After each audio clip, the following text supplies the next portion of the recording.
the fire and the fury. The orange glow over the Santa Rosa hills wasn't the kind that inspired poetry or Instagram posts. It was a menacing, pulsating light, like the breath of some ancient dragon waking up hungry. From my kitchen window in Pinewood Estates, a tidy suburban enclave in Southern California, I could smell the sharp, acrid tang of burning sagebrush. It wasn't just smoky, it was a warning. My stomach churned like I'd eaten a gas station burrito, and I knew this wasn't some minor brush fire that a few helicopters could swat down by lunch. This was different, meaner. It had a grudge against every manicured lawn and two-car garage in our neighborhood. I was on the phone with my sister, Ellen, who lived 30 miles away in a condo with a view of nothing but freeways. She'd been calling every 15 minutes, her voice climbing higher with each update from Channel 9. "Tom, it's bad," she said, her words tripping over each other. "They're saying the fire jumped the break at Crestline. Are you in the evacuation zone yet? Is it still voluntary?" I could hear her pacing, the faint jingle of her keys in the background. "They just made it mandatory for the north side of town. Are you and Lisa okay? Should you leave?" I wiped sweat off my forehead, smudging my phone screen. "We're still a bit outside the zone, Ellen. Don't panic. Cal Fire's got this." I tried to sound convincing, but the truth was, I wasn't so sure. A gust of wind sent a flurry of ash drifting across my driveway, coating my freshly washed pickup like a dusting of cursed snow. In the distance, sirens wailed, not the usual fender-bender kind, but a deeper, more urgent howl that made my skin prickle. Then I saw it, a beacon of hope rolling down our quiet cul-de-sac. A massive Cal Fire engine, red as a candy apple, its lights flashing like a lighthouse in a storm. The air brakes hissed, and for a moment, I felt my knees go weak with relief. These were the pros, men and women who stared down infernos that would make a devil sweat. Our little slice of suburbia, with its HOA-approved mailboxes and neatly trimmed hedges, was about to be saved. Or so I thought. That's when she appeared. Margaret Hensley, the iron-fisted president of the Pinewood Estates Homeowners Association, stepped out of her pristine taupe bungalow across the street. Margaret was in her mid-50s, her face carved with the kind of lines you get from years of glaring at misplaced recycling bins. She was dressed in a spotless teal tracksuit, the kind that screamed, "I power walk at 6 a.m. and terrorize neighbors by noon." A matching visor sat atop her tightly permed hair, and in her hand was her weapon of choice, a clipboard, wielded like a scepter. Margaret marched toward the fire engine with the precision of a drill sergeant. The truck was positioning itself near a hydrant, its crew moving with practiced efficiency, but she planted herself directly in its path, forcing the driver to brake hard. "Excuse me." Her voice, sharp enough to cut through the growing roar of the fire and the rumble of the diesel engine, carried the weight of unshakable authority. "Excuse me, Captain." Captain Daniel Harris, a weathered man whose face told stories of too many sleepless nights, leaned out the passenger window. His eyes were tired but alert, his uniform streaked with soot. "Yes, ma'am," he said, polite but clipped. "We need to stage here, assess the structures, and lay a line before that fire hits the ridge." He pointed to the angry orange sky, where flames were starting to lick the horizon. Margaret didn't budge. "Not," she declared, her tone as final as a judge's gavel. "This vehicle violates HOA Bylaw 14, subsection B, paragraph 2. No oversized commercial vehicles, including emergency apparatus, may be parked on residential streets for more than 15 minutes without prior approval from the Architectural Committee." She glanced at her sleek silver watch. "You've been here for 2 minutes and 13 seconds. Additionally, your tires are damaging Mrs. Larson's award-winning zoysia grass, which is a separate violation under Landscape Guideline 19, subsection D." I couldn't stay on my porch any longer. I stepped toward them, a sick feeling rising in my gut. "Margaret, for God's sake, there's a wildfire practically knocking on our doors. Let them do their job." She turned her head slowly, her eyes like twin shards of ice. The firefighters in the truck's rear, mostly young guys with soot-streaked faces, stared at her in stunned silence. One of them took off his helmet and scratched his head, as if trying to decode a foreign language. The orange glow in the sky grew brighter, casting eerie shadows across the street. The air was getting hotter, thicker, and the smell of smoke was now laced with something sharper, burning plastic, maybe. This wasn't just a bureaucratic standoff anymore. It was dangerous. Captain Harris took a deep breath, the kind you take when you're counting to 10 to keep from losing it. "Ma'am," he said, his voice tight but still professional. "Every second we spend debating parking rules is a second that fire gets closer. We need to access that hydrant. We need to check the brush behind these houses. Those ornamental cedars are like gasoline waiting for a match. We might need to clear some to save these homes." Margaret's eyes narrowed to slits. "Brush clearing," she repeated, as if he'd suggested bulldozing her house for a skate park. "Have you submitted a Form 4C for landscape alteration, approved by the committee? I'll need the original, stamped copy. And I assume you have an environmental impact report. We have protected nesting sites for the western scrub jay in this microzone. Any disturbance could trigger fines from the State Wildlife Agency, fines the HOA will not be liable for." I groaned, my blood pressure spiking. "Western scrub jays? Margaret, the only thing nesting here is your obsession with rules. Those birds are probably halfway to Arizona by now, which is where we'll all be if you don't let these guys work." Inside, I was screaming. The whole state was a tinderbox, and she was worried about birds that had likely fled the moment the first ember fell. Just then, a police cruiser pulled up behind the fire engine, its lights flashing.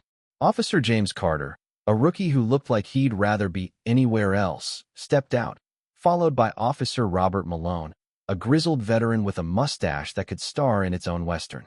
"Folks, what's the holdup?" Malone asked, his voice a low growl. "We've got reports of interference with emergency personnel. That's a felony, you know." Margaret practically glowed with indignation, brandishing her clipboard like a shield.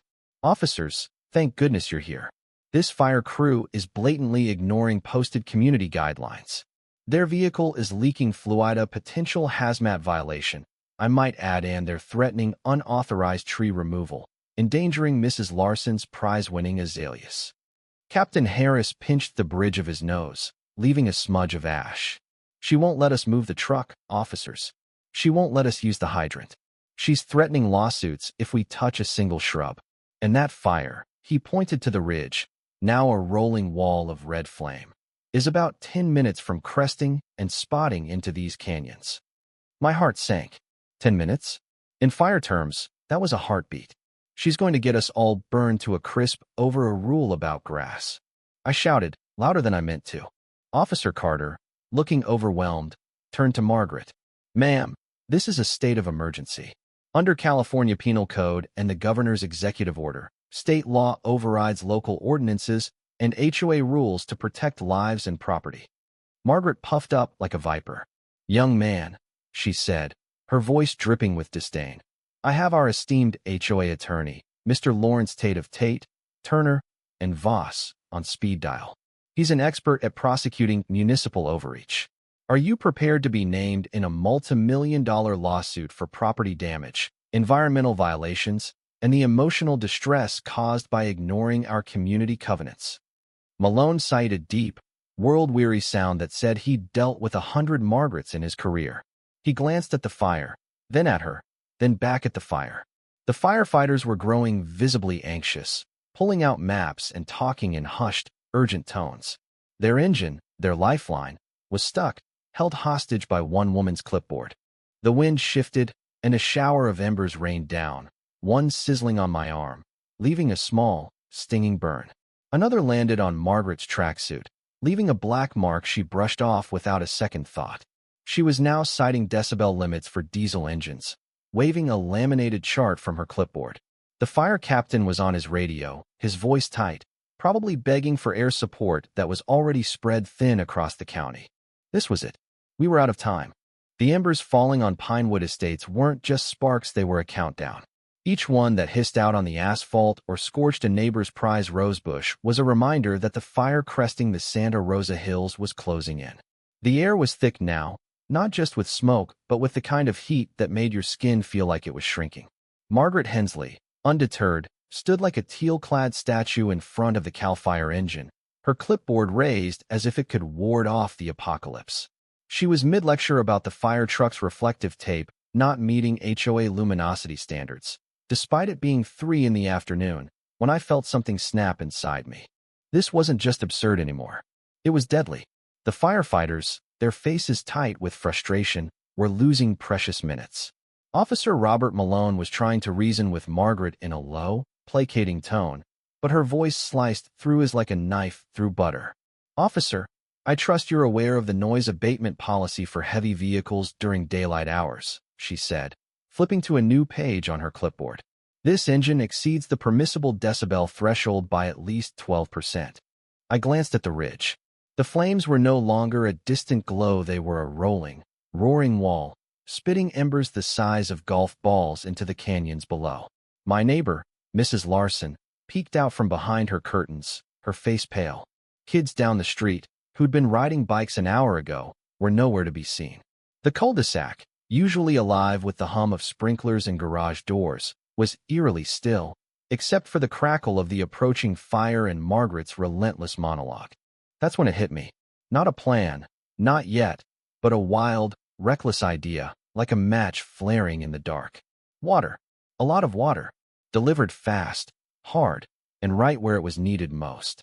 I thought of the old Grumman S2 tracker sitting under a tarp at my private airstrip, a faded, yellow beast I'd bought on a whim 5 years ago. My buddy Carl, a retired crop duster with a laugh like a foghorn, had called me crazy. "Tom, what are you going to do with a 30-ton firebomber? Start a car wash for giants." I'd grinned and said, "Proactive gardening, Carl. Or maybe a really big squirt gun for a really bad day." Today was that day. I started backing away from the scene, slowly at first, so no one would notice. Margaret was too busy lecturing Officer James Carter about the environmental impact of hydraulic fluid leaks. Captain Daniel Harris was on his radio, his voice clipped and urgent, likely coordinating with air support that was nowhere in sight. The firefighters were unfolding maps, their movements tense, but their engine was still pinned by Margaret's one-woman blockade. No one saw me slip toward my pickup. A flaming chunk of debris landed on Mrs. Larson's petunias, igniting them with a soft whoosh. The irony wasn't lost on Meher award-winning flowers, which Margaret had defended so fiercely, were now kindling. I broke into a sprint, my boots pounding the asphalt. My airstrip, a cracked stretch of pavement on the old Peterson Ranch, was a mile away by back roads. It was a relic from a family who'd liked their privacy and, apparently, their aerial firefighting setup. Who'd have thought it would come to this? My Ford pickup roared to life, kicking up dust and dry leaves as I tore down a service road. The smoke was thicker here, clawing at my throat, turning the familiar hills into a hazy, orange nightmare. The fire's roar was constant now, a hungry beast devouring the dry chaparral. I skidded to a halt beside the corrugated hangar where my S2, nicknamed the Bulldog, sat under a dusty tarp. She wasn't pretty more like a lumbering dinosaur than a sleek fighter jet, but to me, she was a lifeline. My part-time mechanic, Gus, a wiry old man with oil-stained hands and a permanent scowl, was tinkering with a tractor nearby. He looked up, saw me, then followed my gaze to the smoke plume, now terrifyingly close. "Don't tell me you're thinking what I think you're thinking, Tom," he rasped, wiping his hands on a rag. "That thing hasn't flown loaded in years. And you ain't cleared for active fire zones with flames licking your tail." I yanked the tarp off the Bulldog, coughing as dust and bird droppings exploded into the air. "No time to argue, Gus. Is she fueled? Did we fill the water tank last month like I asked?" I'd had a gut feeling after the last Santa Ana winds, a nagging voice telling me to keep her ready, just in case. Gus grunted, which I took as a yes. "Fuel's full. Water's at 3,400 gallons. But, Tom, the FAA, it will chew you up and spit you out before you can say unauthorized flight. You'll lose your license and probably your freedom. Better than losing the neighborhood." I shot back, climbing the ladder to the cockpit. "If you see a news chopper, tell 'em I'm running a humidity experiment." The pre-flight check was a blur, switches flipped, gauges checked, the smell of old leather and aviation fuel grounding me in the chaos. I strapped into the sheepskin-lined seat, feeling oddly at home despite the insanity of what I was about to do. My multi-engine rating, earned years ago for fun, and a special FAA exemption for agricultural and emergency water deployment, were about to be tested in ways no one could have predicted. I hit the starters. The port engine coughed, belched black smoke, and roared to life. The starboard engine groaned, resisting, then caught with a metallic shriek.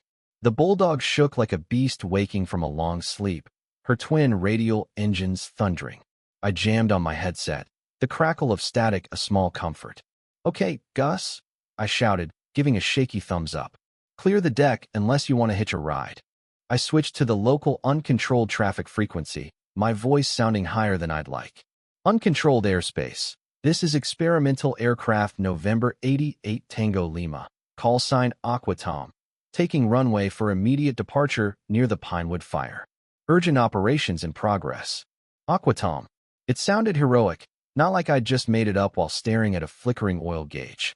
The bulldog, heavy with water, lumbered down the weed-choked strip like an overweight rhino. For a heart-stopping moment, I thought she wouldn't lift. The eucalyptus trees at the runway's end loomed closer, their branches swaying in the heat. "Come on, girl," I muttered, easing back the yoke. Then, with a stomach-lurching jolt, we were airborne. Below, the world was a vision of hell.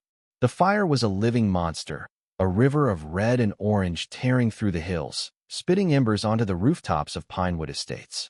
From 1,500 feet, the emergency vehicles looked like toys, red, white, and blue specks gridlocked in the cul-de-sac. I could almost see Margaret, still waving her clipboard, oblivious to the inferno bearing down. I switched to what I hoped was CAL FIRE's tactical channel. My thumb hovered over the transmit button. "CAL FIRE Ground Command, Pinewood Incident. This is civilian air support. Call sign Aqua Tom. Do you copy?" Static crackled.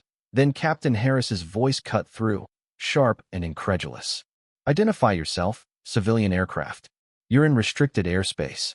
Divert immediately or face FAA sanctions." "Negative on the divert, Captain," I said, fighting to keep my voice steady as the bulldog bucked in the turbulent air. "I've got a visual on your ground-level obstruction. Looks like a code." Karen dug in tight. "I'm carrying 3,400 gallons of water and can drop in 2 minutes. It'll give you room to work. Your call, or I'm just a guy with a front-row seat to a barbecue." Silence. Then Officer Malone's voice, laced with disbelief and maybe a hint of amusement. "Tom Bennett, you crazy son of a gun, what are you doing up there?" "Just some community service, Malone," I replied, a grin creeping across my face despite the heat radiating through the cockpit. "Tell Margaret to look you panned, maybe grab an umbrella." The cockpit of the bulldog was a furnace, the heat from the fire below seeping through the old Grumman's metal skin. Smoke stung my eyes, even behind my aviator sunglasses, and the turbulence made the controls feel like they were fighting me. The bulldog groaned, her airframe straining under the weight of 3,400 gallons of water and the superheated air buffeting her wings. From 1,500 feet, Pinewood Estates looked like a battleground, the cul-de-sac a tiny island of flashing lights surrounded by a sea of flame. The fire was no longer creeping, it was charging, a wall of red and orange devouring the hillside, spitting embers onto rooftops and igniting patches of dry grass. I banked the bulldog hard, lining up for the drop. My target was the scrubby open space just in front of the houses on our street, the spot where the fire was making its most aggressive push, dangerously close to the homes, and, by pure poetic coincidence, right near Margaret Hensley's immaculately manicured front lawn. If there was ever a moment for cosmic justice, this was it. My radio crackled with Captain Daniel Harris's voice, still laced with disbelief. "Aqua Tom, if you're serious about that drop, we need it on the fire's western flank, 50 yards from the first row of houses. You miss, you'll either soak my crew or let that blaze overrun us. Can you do it?" "Affirmative, Captain," I said, my voice steadier than I felt. T-1 minute. Get your people ready to move the second that water hits." I could almost hear Margaret's voice in my head, screeching about unauthorized aerial maneuvers and non-compliant precipitation. My grip tightened on the yoke, knuckles white. This had to be perfect. Too early, and I'd drenched the firefighters and cops, wasting their chance. Too late, and the fire would leap the gap to the houses. One shot, 3,400 gallons, against a beast that could swallow our neighborhood whole. The drop controls, a chunky lever, and a bright red button labeled Water Release were right where they should be, just like in the faded manual Gus kept in his toolbox. My heart pounded like a jackhammer. The fire's heat was a physical force now, washing over the cockpit in waves. I lined up the grease pencil crosshair on my windscreen with the angriest part of the fire line, a roiling mass of flame just yards from the first homes. Okay, Bulldog, I whispered to the shuddering dashboard. For the scrub jays, for Mrs. Larson's grass, and every rule Margaret's ever written. Let's make it rain. I counted down. 3, 2, 1. I slammed the red button. The effect was instantaneous. The Bulldog lurched upward, suddenly 14 tons lighter, like a cork popping from a bottle. Below, a shimmering curtain of water erupted from the plane's belly, catching the fire's orange glow for a fleeting momenta liquid angel's wing plummeting toward the earth. It was beautiful, terrible, and utterly insane. For a heartbeat, there was silence, just the roar of the Bulldog's engines. Then my radio exploded. Captain Harris's voice, raw with astonishment. Holy hell, direct hit. He nailed the flank. It's knocked it down. Officer Robert Malone, laughing or maybe choking. Bennett, you lunatic. You're either a hero or headed to jail for life. I can't decide. And then, fainter, almost drowned by static, a voice dripping with outrage. My azaleas. My imported lilies. My person. This is an assault by unauthorized water. Margaret, it seemed, had gotten a bit more than a sprinkle. Oops. I allowed myself a tight circle over the scene. A rogue move Gus would have chewed me out for. From this angle, the impact was clear. The fire's leading edge, where it had been poised to leap into the neighborhood, was steaming, massive clouds rising where 30-foot flames had roared moments before. It wasn't out not by a long shot, but it was slowed, giving the firefighters a fighting chance. I could see them galvanizing, swarming the area, laying hoses, attacking the weakened flank. The cul-de-sac was a hive of motion, the gridlock broken. But the adrenaline was fading, replaced by a cold dread. What I'd just done wasn't just reckless, it was a buffet of federal aviation violations. The FAA, NTSB, and probably a dozen other agencies were going to have my license, my plane, and maybe my house for breakfast. I turned the Bulldog back toward my airstrip, the old girl groaning as if she knew the trouble we were in. The landing was rough, my hands still shaking. As I taxied to the hangar, I saw them. 3 police cars, lights flashing with that "you're in deep now" rhythm, parked by the entrance. Captain Harris's red command truck was there too, looking less stressed than before. And standing beside Officer Malone, looking like a soggy, furious cat in a teal tracksuit, was Margaret Hensley. Officer James Carter stood nearby, struggling to keep a straight face, his shoulders twitching with suppressed laughter. I cut the engines, the sudden silence broken only by the distant crackle of the fire, now retreating, and Margaret sputtering. "He's a menace," she shrieked, pointing a dripping finger at me as I climbed down from the cockpit. "A public danger. He targeted my award-winning lilies and me. This is assault with a deadly aircraft. I demand his arrest, his license revoked, and that monstrosity of a plane scrapped." Officer Malone walked toward me, shaking his head, but there was a grin tugging at his lips. "Thomas Bennett," he said, his tone carefully neutral, "you have the right to remain silent. You also have the right to explain what kind of crazy possessed you to commit a dozen felonies in 6 minutes." I ran a hand through my sweat-soaked hair. "Seemed like the right call at the time," I said weakly. "Did it help?" Captain Harris stepped forward, offering a soot-stained hand. I shook it, his grip like a vice. "Help," he said, his voice thick with gratitude. "You gave us the window we needed to save that block. That was the most reckless, unprofessional, and damn near miraculous piece of firefighting I've seen in 25 years. You saved at least 6 homes, mine included. My wife's already planning to bake you a pie." Margaret wasn't in a pie-baking mood. She wrenched free from Carter's gentle hold, her eyes blazing. "He's a hooligan with a flying water balloon. He deliberately soaked my landscaping and caused me profound emotional distress. I'll sue him, the city, Cal for everyone. And that hangar violates setback regulations. It's an eyesore and should be torn down." I tried for a calming tone. "Margaret, it was for the neighborhood. Think of it as a community sprinkler upgrade. Your lilies just got a little extra love." Gus, who'd wandered over from the tractor shed, smirked. "Told you the FAA would eat you alive, Tom. Probably with a side of handcuffs." "Thanks, Gus," I muttered. Real supportive. The next morning dawned with the smell of wet ash and a faint, stubborn hope. The fire still raged in the hills, but Pinewood Estates was, for now, safe. A team of contractors arrived, burly guys with chainsaws and a chipper the size of a minivan, ready to clear a wider firebreak. Their leader, a mountain of a man with a beard like a Viking, introduced himself as Big Joe. He was currently locked in a standoff with Margaret over a charred rosebush at the edge of her property. "Ma'am," Joe said, his voice patient but firm, "this bush is done. It's a fire hazard next to your fence. It's got a GA state regulations." Margaret, her hair repermed into a fortress, drew herself up. "That is a Heritage de Provence rose, gifted by a dear friend from a prestigious horticultural society. It has immense sentimental value. You will not touch it with your barbaric tools." I wandered over, sipping coffee from a mug Ellen had sent me last Christmas, emblazoned with "World's Okayest Flyer." I'd become a local celebrity overnight. Kids were asking for my autograph on bits of charred debris, and news vans were camped at the cul-de-sac's entrance. "Morning, Margaret," I said, nodding to Joe. "Trouble?" Her eyes narrowed to slits. "You," she hissed. "This is your fault. My landscaping, curated over a decade, is ruined. And now this lumberjack wants to destroy a symbol of botanical heritage." Joe shrugged, looking at me for help. "She won't let us clear it. Says it's got some kind of immunity." I took a sip, a slow smile forming. "Margaret, the bulldog's still at the strip, with about 1,000 gallons of pond water left. I was thinking of flushing her tanks maybe over some stubborn hot spots, like that flammable rosebush. Or, say, an HOA president blocking critical safety work."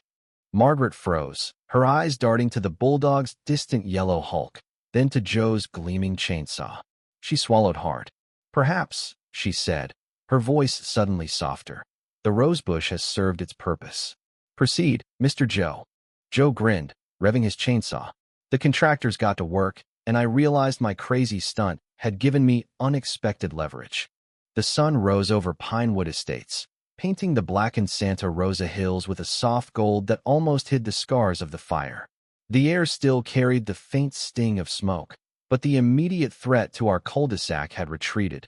Thanks to a combination of CAL FIRE's relentless work, the contractor's new firebreak, and though I hesitated to pat myself on the back, me rogue water drop from the bulldog.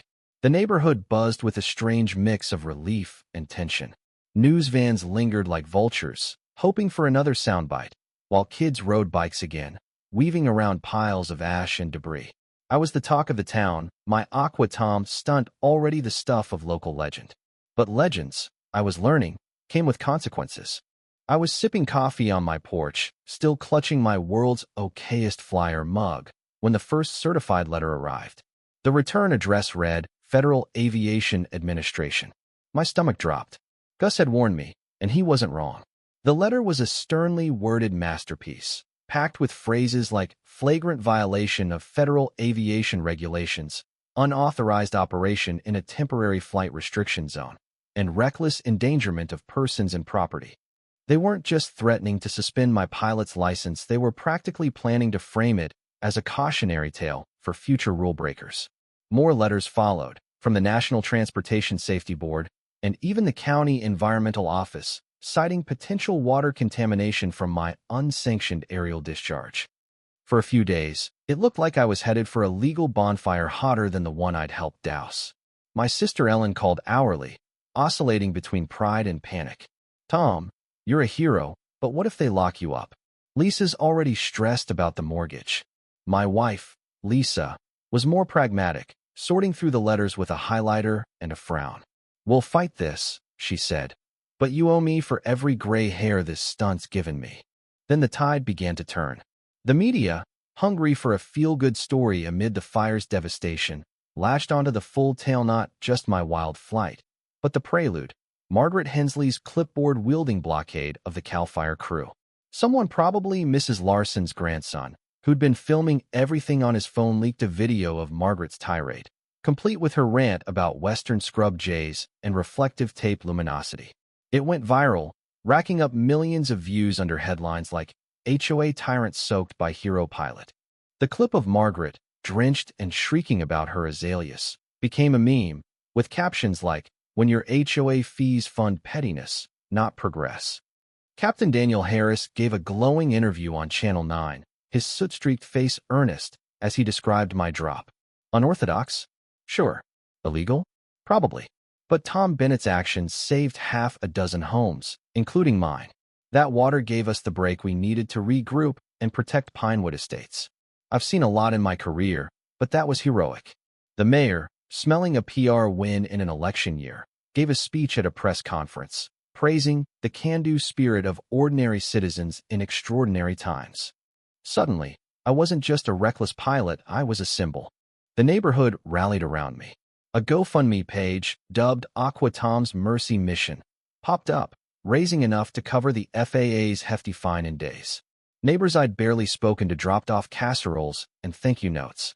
Mrs. Larson, whose zoysia grass had been a flashpoint, baked me a pecan pie and declared me the Scrub Jay's guardian angel. Even Officer James Carter, the rookie cop, stopped by to shake my hand, admitting he'd laughed so hard at Margaret's soggy meltdown that he'd nearly dropped his notepad. But Margaret wasn't done. She launched a legal crusade, suing me for assault with a deadly water bomber, emotional distress, and damage to her irreplaceable imported lilies. She sued the city for failing to enforce HOA bylaws, CAL FIRE for complicity in environmental vandalism, and even the state wildlife agency for not protecting her alleged scrub jay nests. Her lawyer, Lawrence Tate, a slick attorney with a reputation for turning petty disputes into multi-million-dollar cases, filed motions faster than the fire had spread. The case landed before Judge Evelyn Harper, a no-nonsense woman with a reputation for cutting through legal nonsense like a chainsaw through dry brush. At the hearing, Captain Harris testified about the fire's severity and my drop's impact, his voice steady and commanding.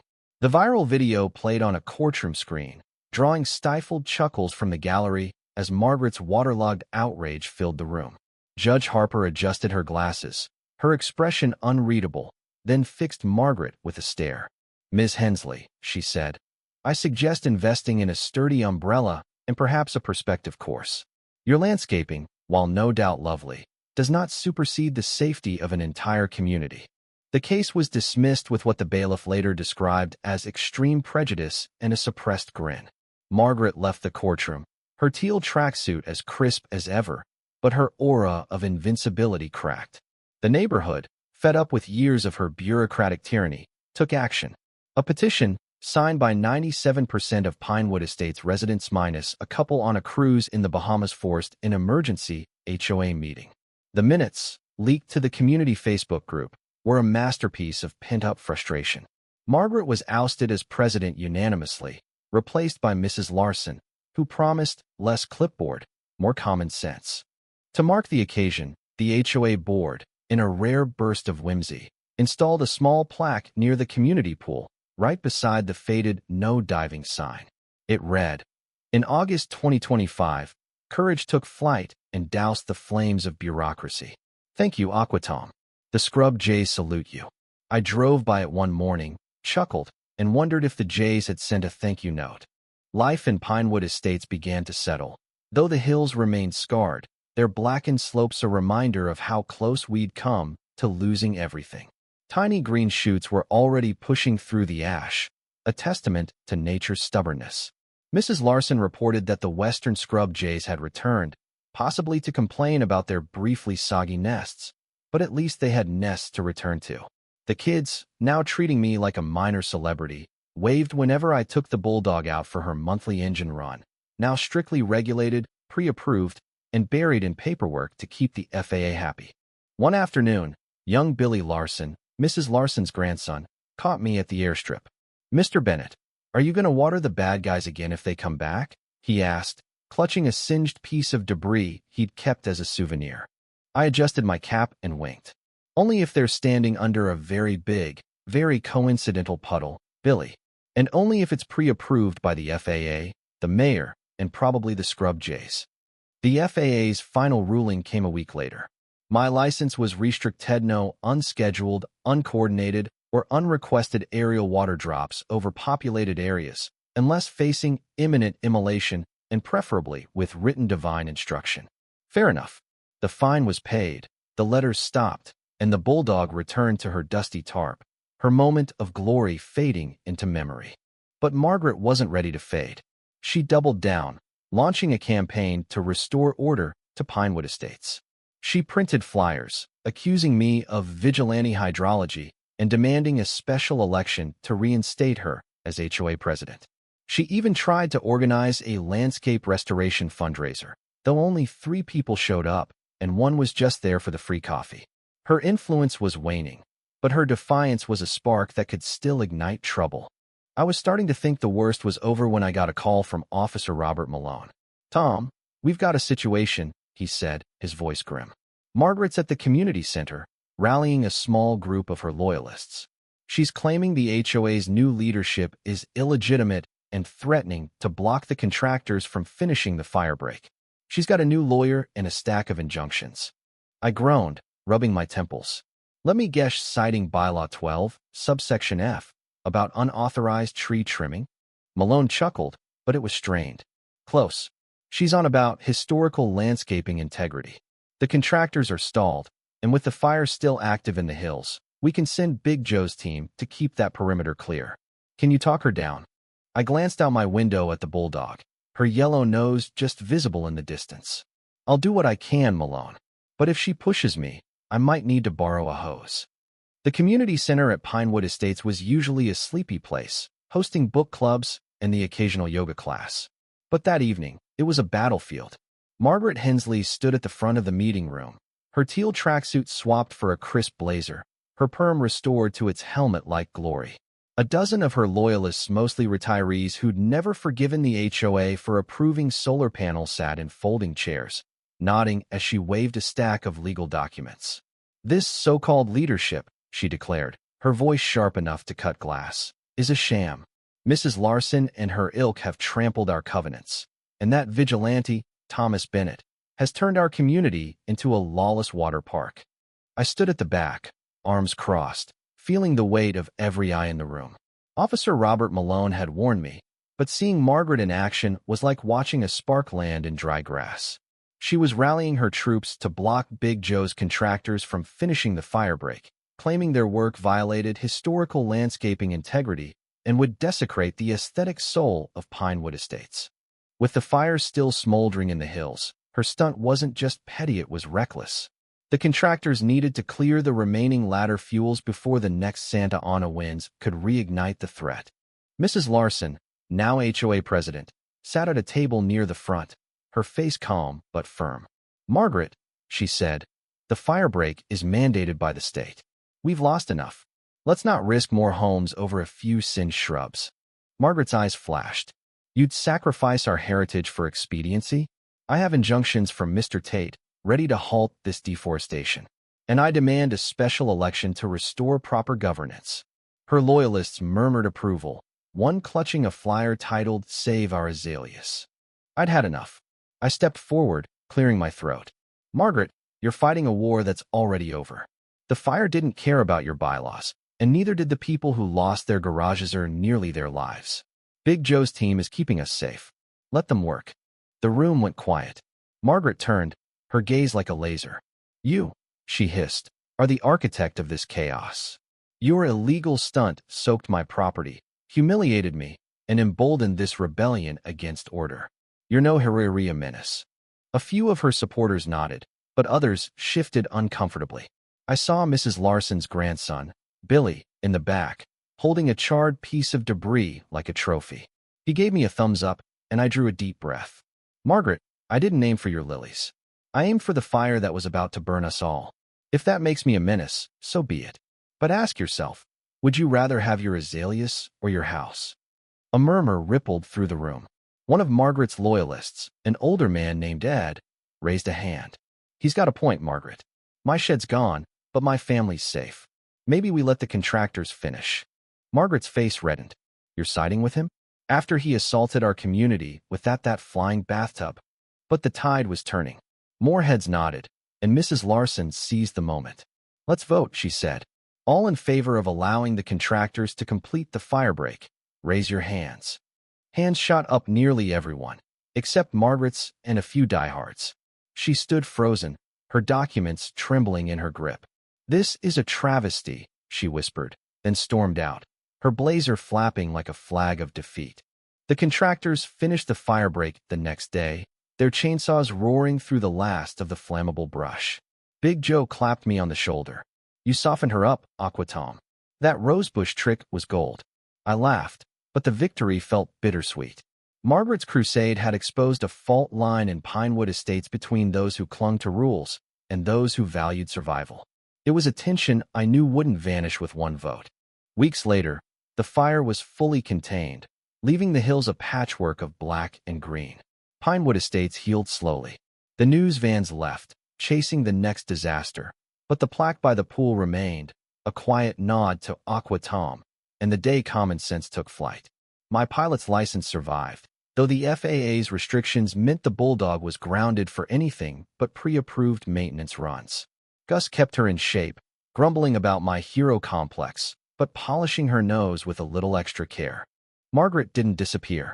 She moved to a condo in a neighboring town, citing irreconcilable differences with Pinewood's anarchy. Her flyers stopped appearing in mailboxes, and her lawsuits fizzled, dismissed by judges who'd seen the viral video one too many times. Mrs. Larson's HOA leadership brought a new era, fewer fines for mailbox colors, more focus on community barbecues. She even organized a Scrub Jay Appreciation Day, complete with birdhouses built by Billy and his friends. One evening, I sat on my porch with Lisa, watching the sunset paint the hills. The air was clear, the smoke a memory. "You think Margaret's ever coming back?" Lisa asked, sipping her wine. I chuckled. "Only if she's got a fireproof clipboard and a lawyer who can sue the wind.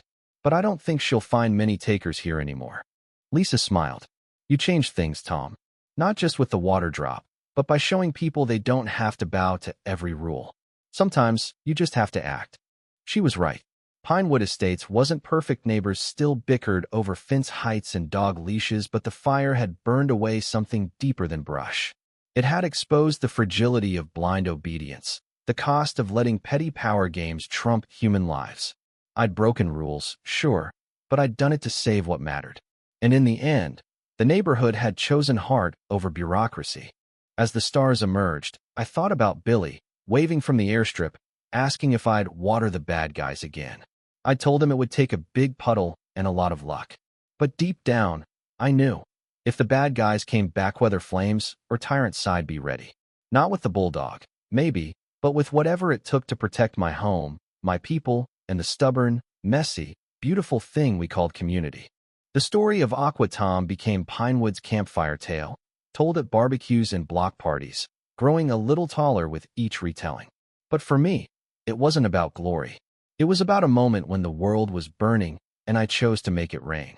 Sometimes, that's all it takes to be a hero, or at least the guy who gave the neighborhood one hell of a story, and a very, very clean former HOA president for 6 glorious, dripping minutes. The story of Aqua Tom raises big questions about violence and injustice in everyday life. Was Tom justified in breaking the rules to save his neighborhood, or did his reckless actions set a dangerous precedent? What would you have done in his shoes, facing a tyrant like Margaret or a threat like the fire? And how do we balance order with the need to act when lives are on the line? Share your thoughts in the comments below. I'd love to hear your perspective, whether you side with Tom, Margaret, or somewhere in between. Let's get the conversation started.